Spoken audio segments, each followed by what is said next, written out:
Հետաքրքրական է, որ նրանք համագործակցում էին ոչ միայն իրենց վրացական արքունիքի հետ, որտեղ նրանք պաշտոնեություն էին զբաղեցնում, այլև բուն Հայաստանի տարածքում պահպանված իշխանական ընտանիքների շառավիղների հետ։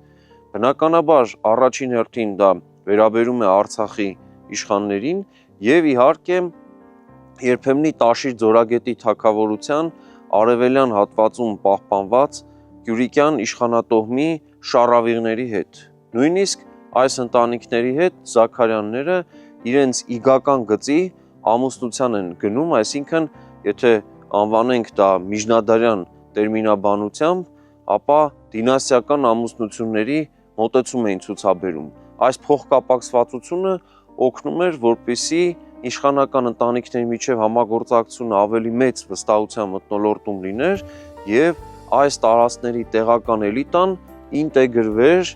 այն միջավայրի մեջ, որ ստեղծում էին Զաքարյանները իշխանապետության տեսքով, որը վրաց թագի հովանու ներքո էր, բայց փաստացի ինքնուրույն հայկական իշխանությունների մի որոշակի համադաշնություններ ներկայացնում, որի գլուխ կանգնած էր ավագ եղբայր Զաքարե Զաքարյանը,